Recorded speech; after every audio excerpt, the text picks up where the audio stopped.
گاڑی ملک ہاؤس کے سامنے رکی تو وہ بغیر کسی کا انتظار کیے گاڑی سے اتر کر گھر کے اندر چلا گیا تھا۔ عفیفہ نے آنسوؤں سے بھری نگاہوں سے ارمان کو گھر کے اندر جاتے ہوئے دیکھا تھا۔ وہ گاڑی میں تنہا بیٹھی رہ گئی تھی۔ دو آنسو اس کی آنکھوں سے گال پر بہہ گئے تھے۔ کتنے خواب سجائے تھے اس نے اپنی شادی کے، لیکن اس کی شادی جن حالات میں ہوئی تھی، ان حالات نے اس کے سارے خواب چکنا چور کر دیے تھے۔ وہ خاموشی سے گاڑی سے اتری تھی، اپنا عروسی جوڑا سنبھالے۔ وہ اتنی تذلیل کے باوجود ملک ہاؤس کی دہلیز پار کر گئی تھی۔ گھر میں قدم رکھتے ہی اس نے ایک بھرپور نگاہ پورے بنگلے پر ڈالی تھی، جس کی ہر چیز بہت خوبصورتی سے رکھی گئی تھی۔ کتنے شوق سے وہ اس گھر میں آیا کرتی تھی، لیکن قسمت نے اس کے ساتھ بہت عجیب کھلواڑ کیا۔ گھر کی دہلیز پر کھڑے کتنا کچھ یاد آیا تھا اس کو۔ وہ چیخو پکار، ٹی وی لاؤنج میں پڑی میت، رونے کی آوازیں۔ ایک دن میں ہی تو سب کچھ بدل گیا تھا۔ خالہ، ایک بچہ اس کی طرف بھاگتا ہوا آیا۔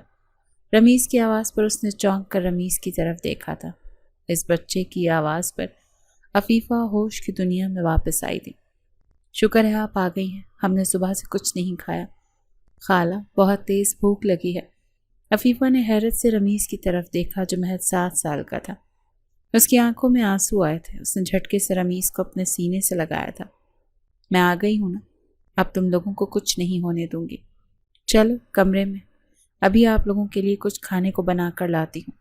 یہ شاید پہلی مرتبہ ہو رہا تھا کہ شادی کے دن نئی نویلی دلہن کچن میں کھڑی اپنا فرض نبھا رہی تھی، جس مقصد کے تحت یہ شادی ہوئی تھی۔ کیسی سہاگ رات ہے یہ، کیسی شادی ہے یہ، وہ دل ہی دل میں سوچ کر رہ گئی تھی۔ اس نے اپنے بھاری زیور کچن میں ہی اتار دیے تھے۔ اس وقت کوئی ملازمہ بھی نہیں تھی، ورنہ وہ اس سے کہہ کر کھانا بنوا لیتی۔ وہ کھانے کی ٹرے کے لیے بچوں کے کمرے میں گئی تھی۔ بچوں کے چہرے پر پھیلی اداسی دیکھ وہ بھی افسردہ سی ہو گئی تھی۔ اس حادثے سے سب سے زیادہ نقصان ان بچوں کا ہی تو ہوا تھا۔ کیسا باپ، باتیں تو بڑی بڑی کر رہے تھے، لیکن اتنا پتہ نہیں کہ بچے صبح سے بھوکے ہیں۔ وہ غصے سے سر جھٹکتی بچوں کو کھانا کھلانے لگی تھی۔ بچوں کو کھانا کھلانے کے بعد ان کے پاس ہی سو گئی تھی۔ اگلی صبح کمرے سے آنے والی آوازوں پر اس کی آنکھ کھلی تھی۔ اس نے دھیرے سے آنکھیں کھولی تھی۔ اپنے سامنے ارمان کو دیکھ وہ دنگ رہ گئی تھی، جو بچوں کو صبح صبح شاید اسکول کے لیے تیار کر رہا تھا۔ آپ مجھے اٹھا دیتے، وہ رات کو سوتے سوتے دیر میں تمہیں آرام کرنے کے لیے نہیں لایا۔ تمہیں خود اپنی ذمہ داریوں کا اندازہ ہونا چاہیے، لیکن شاید ایک ہی رات میں تم اس گھر میں آنے کا مقصد بھول گئی ہو کہ تمہیں اس گھر میں کس کام کے لیے لایا گیا ہے۔ اگر ایسا ہی رہا تو مجبوراً مجھے تمہارے گھر واپس تمہیں بھیجنا پڑے گا، کیونکہ میں مزید بوجھ نہیں اٹھا سکتا۔ یقیناً ارمان عفیفہ کے رات میں بچوں کو کھانا بنانے والا قصہ نہیں جانتا تھا۔ وہ رات میں تھکاوٹ کی وجہ سے بچوں کے کمرے میں ہی سو گئی تھی، لیکن ایک چھوٹی سی امید اس کے دل میں ابھی بھی زندہ تھی کہ شاید ارمان اس کو اپنی بیوی قبول کر لے۔ عفیفہ ابھی بھی عروسی جوڑے میں ملبوس تھی، وہ بھی ارمان کی بیوی بن کر، لیکن ارمان نے قسم کھائی تھی کہ وہ اپنے الفاظ سے عفیفہ کو تکلیف دیتا رہے گا۔ وہ ایسا ہی تو کر رہا تھا۔ وہ بار بار عفیفہ کو یہ یاد دلا رہا تھا کہ وہ اس گھر میں ارمان کی بیوی بن کر نہیں، بلکہ اپنی بہن کے بچوں کو پالنے کے لیے، ان کی دیکھ بھال کے لیے آئی ہے۔ عفیفہ نے اپنی آنکھوں سے آنسو بے دردی سے صاف کیے تھے۔ بار بار یہ بات کہہ کر مجھے تکلیف دینے کی ضرورت نہیں ہے۔ مجھے یاد ہے سب، آپ کی ہر شرط اور آپ کی ایک ایک بات بھی۔ اتنا کہتے وہ کمرے سے باہر نکل گئی تھی۔ اس کا دل دکھا تھا۔ اس نے کب چاہا تھا کہ اس کی زندگی ایسی ہو جائے۔ وہ چنچل سی لڑکی اپنے ماں باپ کی درخواست کے آگے مجبور ہو گئی تھی۔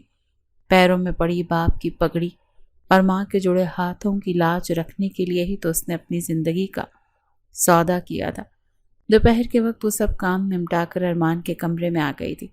کل سے اس نے اس کمرے میں جھانک کر بھی نہیں دیکھا تھا، جس کمرے کی اب وہ مالکن تھی۔ کمرے میں جاتی اس کی نگاہ سب سے پہلے ارمان اور عرش نور کی بڑی سی تصویر پر گئی تھی۔ دل میں ہلکی سی ٹیس اٹھی تھی۔ میں آپ کی بیوی ہوں ارمان، لیکن آپ کے دل میں تو دور کی بات، مجھے لگتا ہے مجھے آپ کے کمرے میں بھی جگہ نہیں ملے گی۔ اس نے گہری نگاہ ارمان کے کمرے پر ڈالی تھی۔ تم یہاں کیا کر رہی ہو؟ عفیفہ جو اپنے خیالوں میں کھڑی کمرے کا جائزہ لے رہی تھی، تبھی ارمان کی آواز پر ایک دم چونکی تھی۔ آپ نے خوفزدہ ہوتے ہوئے ارمان کی طرف دیکھا۔